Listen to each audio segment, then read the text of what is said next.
Hello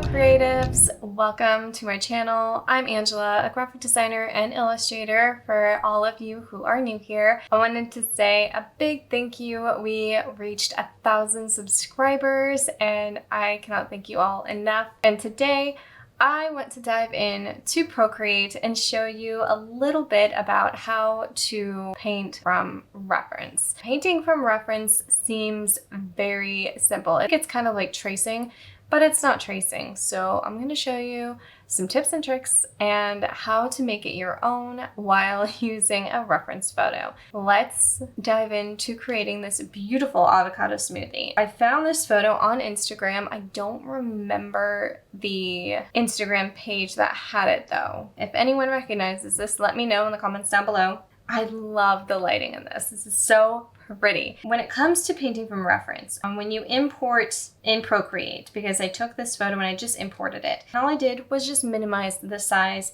using this point selection tool here at the top. Why is my Apple Pencil not working? Is it dead? We're starting off great here with a dead Apple Pencil. It's okay. I'll just work with my hands for the moment until my Apple Pencil decides to wake back up. This is a really small size up here at the top left corner. You can put yours wherever you want. The main point of working from reference is to kind of get an idea of what you want. Now, this isn't copying. You're not actually tracing and or copying directly what you see. You're getting an idea of the color palettes, the lighting, the shading, and the placement for what you want to create. I kind of want to make this into a print, but I also kind of want to make this into a sticker. You let me know in the comments down below what you would rather see this as, because I think it would be really cute as a sticker. And the top right-hand corner over here is your color palettes. The color palettes are where all the magic happens for the most part. I would like to try a challenge where I don't see the color and I just have an array of colors chosen and then like grayscale it down, make a painting from that, and then see what it comes out to be. Like, that would be really fun. I picked all of these colors from the photo itself. This little plus sign right up here. If you tap on the plus sign, it gives you some options. There's create new palette, which I typically do. There's new from camera, where you can take a picture and it pulls the colors for you. There's new from file, you just pick a file and it picks colors from that.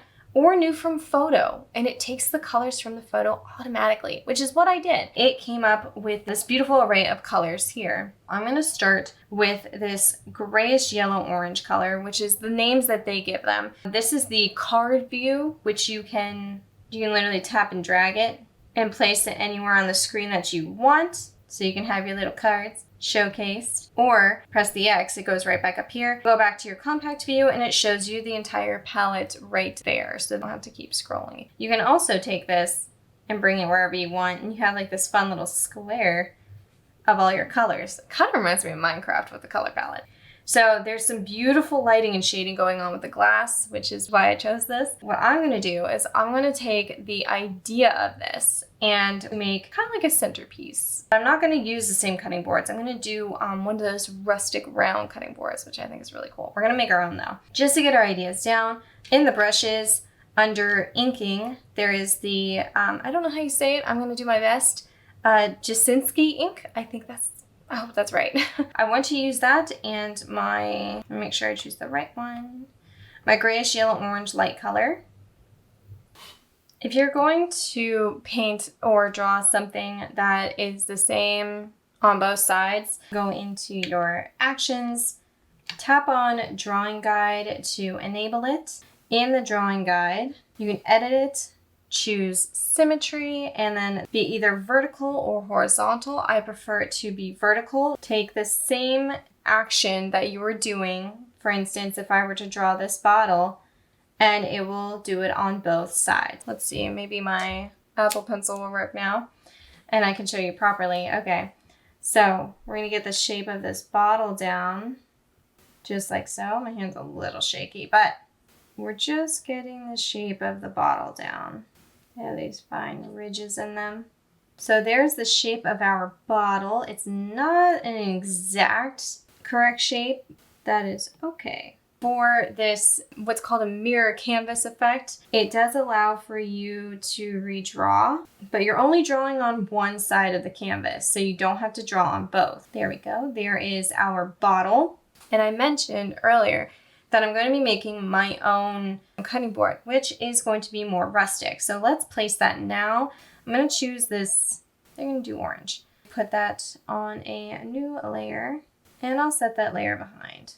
And this layer is going to be the cutting board. So with these cutting boards, I want it to be very rustic. So I'm doing a little bit more pressure and creating that rustic feel. That mirror canvas is only on the layer that you set it on. So you will have to set it again and again if you want to use it again and again. There's a great trick in Procreate where if you tap and hold on the color, it'll go back to the previous color you've used. So that way you don't have to constantly be trying to figure out what color you used before and such like that. Now we don't want to be too specific here because we do want to make sure that it is kind of like a painting. There are brushes in here that can aid in textures. Those are always really fun to explore. For this green smoothie, there are different colors in this smoothie, but we're going to start with the base color. And that base color is this light, almost like pale yellowish green. Let's go back to that layer on top, and I'm going to fill our shape here. Oh, that's even a bit too dark. Let's try this one. Let's take that one. Let's go to our color. Let's add a bit more green to it. And I'm going to add this to our color palette. Oh, it's a bit intense, isn't it? Let's just take down that lightness a little bit to about there. And then we can always go back to our palettes. I'm going to take this down. And I'm going to create a soft light here. I'm going to soften up the edges a little bit with a little bit of a blur. And I'm going to smudge it out a little bit too, just so it blends a bit better, a little bit softer. This color does not go all the way to the edge here. So for removing colors from things like glass, I like to use an airbrush. And my airbrush I usually like to use is a medium blend airbrush. Go back to our original color. When it comes to painting from a reference photo, you always want to pick out like the shadows. That way the shadows are done early, and that way you can just hone in on all the details. So find your lighting, find your shading, then you can work on all the rest of the details. I'm going to add just a little lighting up here where the top of the drink sits. And now through here we also have a rope, and there is a great brush for that under inking. The ink bleed brush is one that's really good for this. So I'm going to do our little tie wrap here. There we go, and it is holding some flowers, so I will put the flowers in later. And we also have to put in our straw. I'm going to put that on its own separate layer. This straw is going to be coming out from here and going down into the drink. And just drag and drop our color into place. And once you get your base colors down, then you can start adding the lighting and the shading. For our bottle, so I just took a color and dropped it into our bottle, and then I took our eraser tool in a medium hard blend, slightly just erased the color I placed down. And my straw is just a little bit too tall. So let's take our straw. Let's move him down into the space. You can also turn the straw with this green handle. Set it right into place where it needs to go. You can also freeform it, stretch it out. Okay, there's our straw, and then there's our glass. And then once we have the base colors down, we can work more with lighting and shading. Mind you, this isn't a complete copy. This is more of a general sense of where you want your shapes to go, where you want them to be placed. Like with my cutting board here, I realized the perspective is off, so I'm just distorting it just to give it more of a correct perspective here with our glass. And then since in our photograph, our reference photograph, there is shadow shooting off this way, I'm going to do a little shadow shooting off in that direction as well. Our glass does seem to be a bit on the wide side, so I'm going to slim it down a little bit. And the way to select multiple layers is to tap on the layer you want. For any other layer that's on top, like my highlight and shadow layers, I'm going to slide them both to the right. So that way they're all highlighted in blue. I'm going to choose my selection tool here, freeform. I'm going to slim this down slightly. Erase anything I don't need. And drawing assist is on, so it will erase both sides at the same time because that is still active. I know I have this reference photo sitting here, but if you go into your actions up here on the top toolbar, there is an option for reference. You can turn that on. You can reference your canvas, so when you're really zoomed in, you can see, let's say for instance, I'm on the shadow layer acrylic paintbrush, and I'm painting the shadow. I can see in real time with the rest of the canvas what it's doing. You can also choose an image for your reference, and I can import an image that will be my reference photo, and it can be there for me anywhere I want. So this reference can be here. I don't have to have it sitting on my canvas taking up space. With your reference photo here, you can more easily see where you need to add certain colors, certain highlights, and little tiny bits of information. I'm going to take one of my darkest shades here, and I'm going to do a nice airbrush. I'm going to do a soft brush in a pretty big size. Let's add our shadow here. I'm going to add it onto a new layer right above the cutting board. With our light reference, we can also add a lighter color to the other side, put it on another layer over here. We're going to add light over here. And instead of it being in normal mode, we can turn it into a screen mode, so that way it will give us just a soft light. I also took down the percentage a little bit, so that way it gives us a nice soft light instead of like a big harsh light. I'm also going to erase a little bit of the intensity of that. There we go. So that way it's just on the one side. We have our light references happening here. I do notice that my shadow on my glass is a little bit too harsh, so I'm going to smudge that out. And now we can add more of the lighting effects onto our bottle here. So in the photo, we can even zoom in super far in the photo under the reference panel that's right here, and you can see all the little details. Like on the straw, I missed a detail, but we'll go back to that. There are grooves in the tops of these bottles that I can place with a little bit of help. Choose a different type of brush. I'm going to choose a painting brush here, and it's going to be more of, let's see what Spectra looks like. Ooh, Spectra looks nice. Okay, gray color.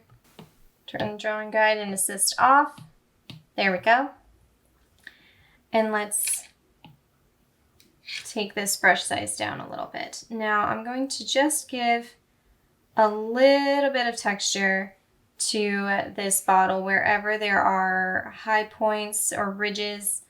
I'm going to make brush strokes, and also behind as well, because there's always one behind. And wherever you place the color for light and shadow, especially with glass, it's always good to have a light color and a darker color right up next to each other to create that illusion. I'm going to choose a darker color like this one, and I'm going to lessen my brush as well. The plus sign on the brush allows you to create a point on the brush to where you can always go back to it. So if you want a certain brush size, you can always go back to that reference point and it will be there for you. With bottles such as this, there's always going to be a lot of light in them. So I'm going to take our lightest gray and I'm going to put it right on the ridge here, and that'll create our illusion of light, because there's lots of illusions of light in here. I went back to my Jasinski brush, my inking brush. There was a lot going on texture-wise, and I want this to be a bit more smooth when it comes to some of the ridging here on the bottle. There's going to be so many references of light in here. It's always good just to pick certain ones and not the whole thing.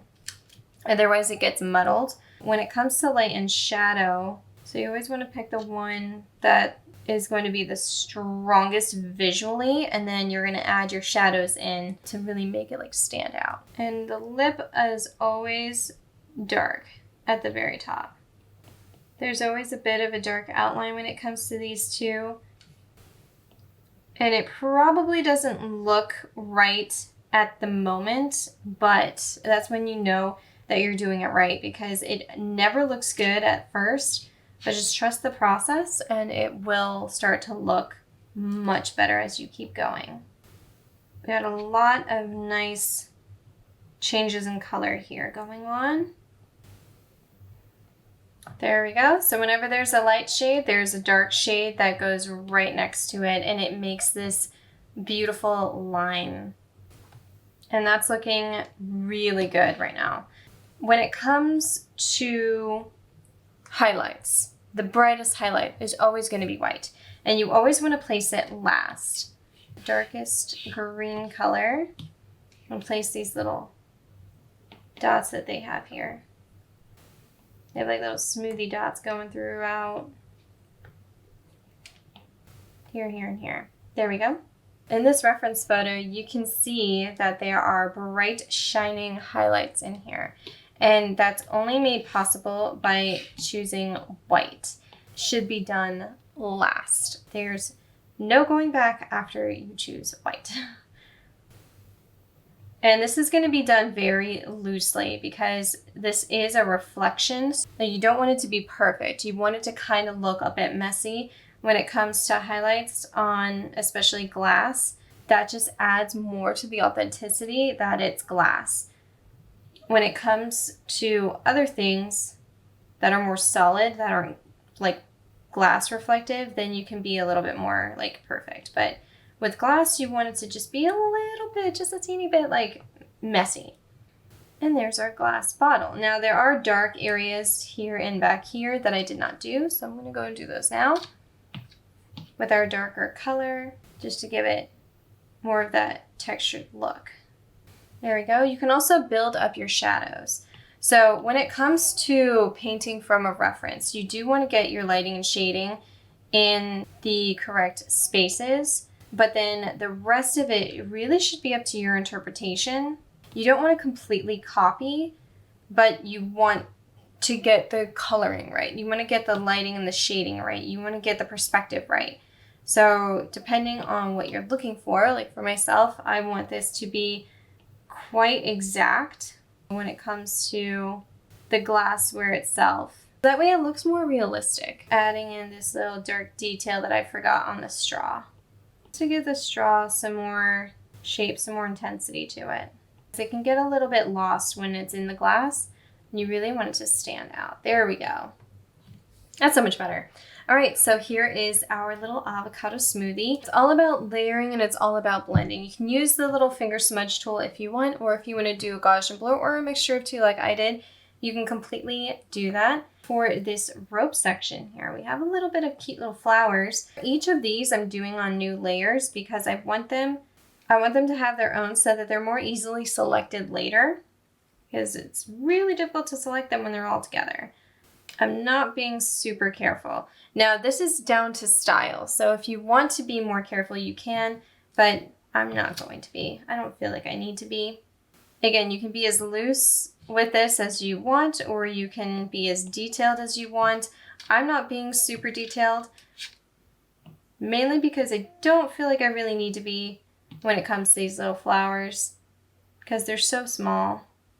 And I didn't see before, but there was a bow in this rope, so I'm going to do that too. For these flowers, I used a blotchy calligraphy brush and just made them like really nice and soft and added some extra layers of color on top. For the rope, so I'm going to go back to my ink bleed brush and I'm going to add in the bow here just for a little bit of accuracy, and then we're going to add in the highlights and the shadows. This may be a little bit too yellow saturated. I could take that down, of course. And it's all about textures. This is a little bit too yellow toned. Oh, that's better. A little bit more desaturated for the highlight color. And like I said before, if you have a highlight, you always have a dark color right next to it, so that way it makes it stand out. And I'm also going to do slightly darker as well. And I want this to be a little bit more on the messy side, so I'm not being super careful about my placement of everything. I'm just being careful as to how far it reaches. Now comes the part of adding the avocado to this. Now I really want to zoom in here on this avocado. Basics of the colors here. Just add a new layer and create the shape. That was not a good shape. There we go. Let's move it up a little bit.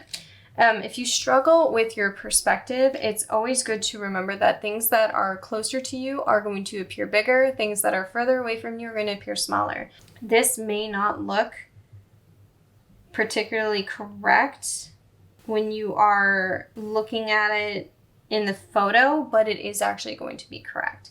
So there is my reference there. Feel free to be more precise than myself. I just want to get the colors down in here first. And then I'm going to choose that lightest green here to go through the center of it. This is not a copy. This is a reference. Smudge this to blend. You can use a Gaussian blur blend if you want, but I'm just going to use the smudge. I really like using the smudge. It's satisfying. And then we want our little avocado pit, which looks to be more of a true medium brown, really. I'm going to keep the monoline brush for this, just so I can get my colors and my shading down. And let's choose this for the shading. Let's choose an airbrush brush. Yeah, sure, soft's fine. Whoa, that brush is way too big. And our lighter colors. There we go. Let's go back in with the inking brush, the ink bleed brush. We're going to keep the same color that we have on here. And we're going to surround the pit with it and the darker color. And it just gives it a bit more texture around the avocado. Give it some more realistic streaks here throughout. And there is our avocado. There is a color here on the skin of the avocado that's more of a true green. So I do want to bring that in on top. That's a bit too light. Choose the darker one. And of course I will smudge this, so don't worry. There we go. And just like we did earlier with the shadow on the cutting board, we're also going to need a shadow under the avocado as well, just for realism. I'm going to take this, and we did an airbrush brush. Soft blend. And we have our avocado smoothie just there with our reference photo, just like so. I could, of course, go in and put in the flower petals, but overall, I think this looks really cute. And of course, I can add in like the colors of the background, like this nice muted gray color that we have back here. I can choose this one for a background color to do a print. Even airbrush in some swirls in here as well. Add in your light source and some shadow into the background. There we go. So this is our reference photo, and then this is our interpretation of it. And if I didn't want to have the background on, I could just turn off the layer and I can make this into a cute little sticker. When it comes to painting from reference, use it as a reference for your own style. Do not copy or trace it. Use it as inspiration for color palettes and for perspective. When it comes down to lighting and shading, always have a bright highlight next to a dark shadow for things to really stand out and pop, especially when it comes to reflective things like glass. Also, when it comes to realism, blur or smudge, because those are going to be the most helpful tools for you. And don't be afraid of color. Work in grayscale to challenge yourself to work with variations of shades and tints, so that way when you do work in color, you'll know exactly what to choose. I hope you all enjoyed this video. Give it a thumbs up and subscribe if you haven't already. If you guys want to see more paintings from me in Procreate, do let me know in the comments down below. Also, let me know if you want to see this as a sticker. See you all soon, creatives.